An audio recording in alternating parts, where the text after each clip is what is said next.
Assalamualaikum warahmatullahi wabarakatuh. Perkenalkan, nama saya Melinda Tifu Hehega dengan NIM A1A220012 dari Prodi S1 Kebidanan. Di sini saya akan membahas tentang bahasa Indonesia. Pokok pembahasan yang pertama, sejarah, kedudukan, dan fungsi bahasa Indonesia. Kehadiran bahasa Indonesia tentu tak dapat dilepasceraikan dari peristiwa Sumpah Pemuda.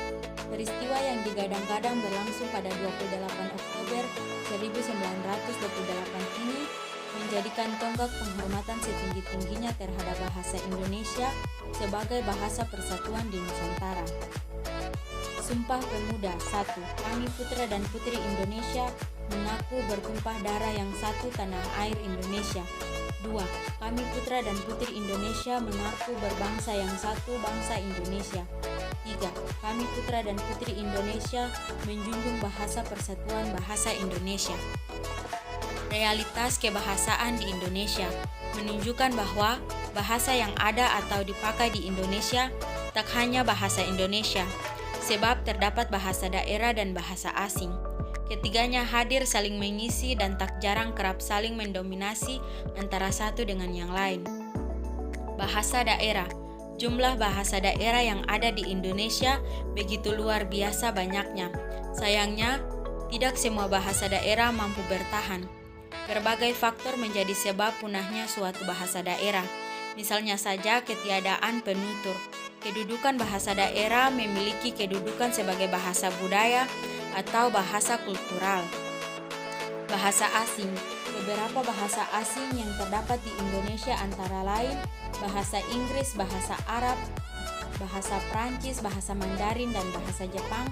Bahkan kelima bahasa asing yang disebut itu menjadi program studi di beberapa universitas di Indonesia. Bahasa Indonesia. Kedudukan bahasa Indonesia meliputi sebagai bahasa nasional dan sebagai bahasa negara. Yang pertama, kedudukan bahasa Indonesia sebagai bahasa nasional tak lepas dari daya menyatukan yang dimilikinya.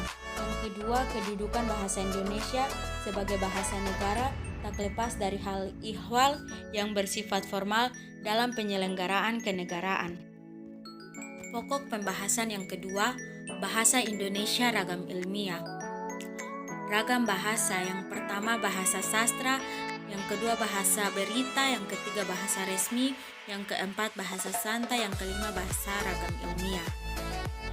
Ragam bahasa ilmiah, yang pertama digunakan untuk kegiatan bersifat ilmiah, yang kedua karya tulis ilmiah, kaidah bahasa baku, yang ketiga singkat, padat, jelas, dan logis. Penggunaan bahasa ragam ilmiah, yang pertama laporan bentuk naskah, artikel, makalah, hasil penelitian, surat resmi. Yang kedua, skripsi, tesis, disertasi. Yang ketiga, laporan pekerjaan surat, naskah. Yang keempat, laporan pertanggungjawaban, kegiatan, keuangan. Ciri-ciri ragam bahasa ilmiah. Yang pertama, cendekia, ungkap hasil berpikir logis secara tepat. Contohnya, kemajuan informasi pada era globalisasi ini dikhawatirkan akan terjadi pergeseran nilai-nilai moral bangsa Indonesia, terutama pengaruhnya budaya barat yang masuk ke negara Indonesia yang dimungkinkan tidak sesuai dengan nilai-nilai budaya dan moral bangsa Indonesia. Yang kedua, lugas dan logis, bermakna harafiah sesuai logika akal sehat.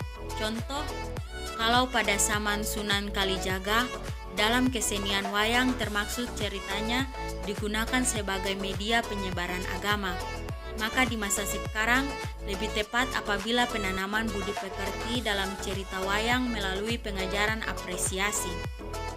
Yang ketiga, jelas, struktur kalimat dan makna yang jelas. Contoh, untuk mengetahui apakah baik dan buruknya pribadi seseorang dari tingkah dan lakunya dalam sehari-hari. Yang keempat, padat dan ringkas. Gagasan tidak tercampur unsur lain, tidak menggunakan kata berlebihan. Contoh, pendidikan agama di sekolah dasar bagaimanapun tidak akan terlaksana dengan baik tanpa adanya dukungan yang baik pula dari orang tua murid dalam keluarga. Yang kelima, formal dan objektif, mengacu struktur kebahasaan. Dapat diukur kebenarannya secara terbuka. Contoh, menurut Mueliono mengatakan bahwa bahasa ilmiah itu lugas, eksak, dan menghindari kesamaran dan ketaksaan dalam pengungkapan. Yang keenam, gagasan sebagai pangkal tolak, berorientasi pada gagasan bukan pada penulis saya, kami, kita. Contoh, kita semua tahu bahwa pendidikan itu di lingkungan keluarga sangat penting dalam menanamkan moral Pancasila. Yang ketujuh, penggunaan istilah teknis.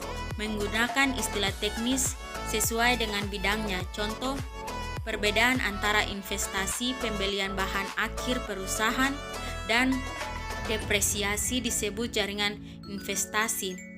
Pada dasarnya, pertanian organik berhubungan dengan berbagai bentuk gerakan pertanian alternatif.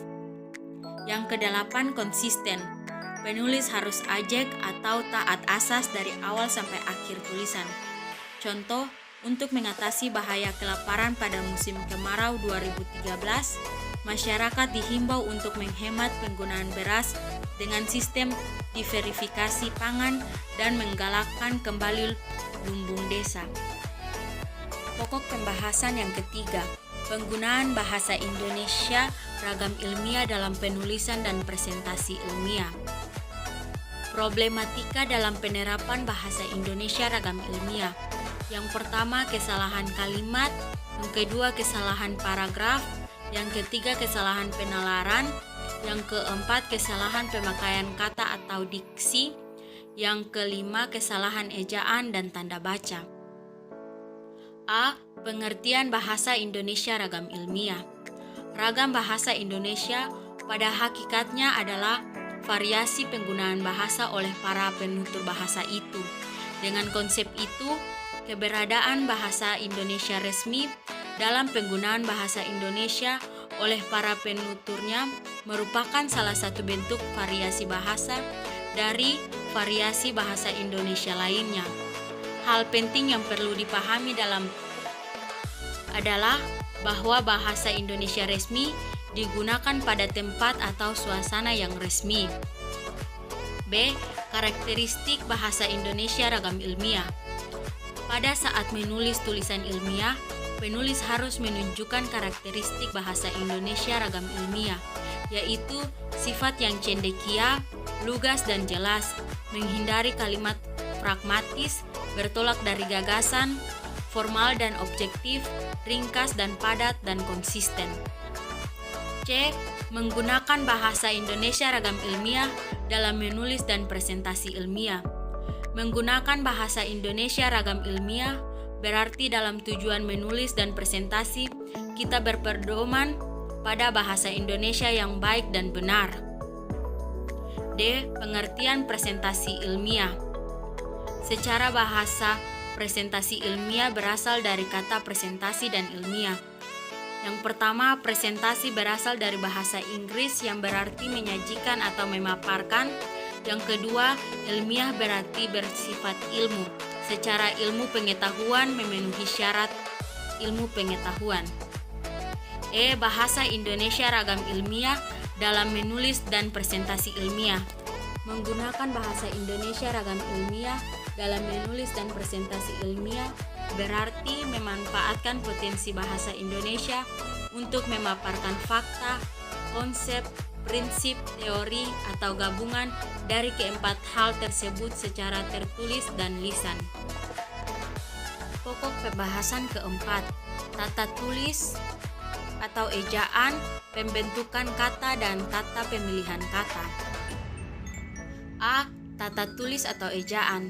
Tata tulis atau ejaan adalah keseluruhan peraturan bagaimana melambangkan bunyi, ujaran, dan bagaimana hubungan antara lambang-lambang itu, pemisahan dan penggabungannya dalam suatu bahasa. Secara teknis, yang dimaksud dengan ejaan adalah penulisan huruf, penulisan kata, dan pemakaian tanda baca.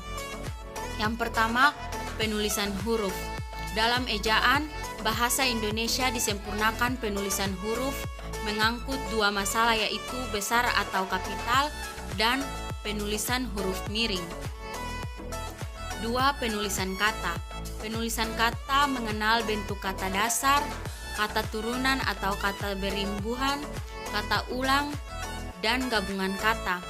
Kata dasar ditulis sebagai satu satuan yang berdiri sendiri, sedangkan pada kata turunan imbuhan, awalan, sisipan, atau akhiran.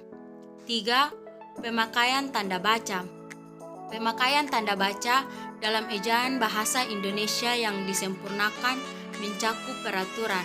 Yang pertama, tanda titik dipakai pada akhir singkatan nama orang. Tanda titik dipakai pada singkatan gelar, jabatan, pangkat, dan sapaan. B. Pembentukan tata kalimat. Ada dua pola kalimat dasar. Yang pertama, pengertian kalimat. Kalimat adalah satuan bahasa terkecil dalam wujud tertulis maupun lisan yang mengungkapkan pikiran yang utuh. Dalam wujud lisan, kalimat diucapkan dengan suara naik turun dan keras lembut di sela jeda dan diakhiri dengan intonasi akhir.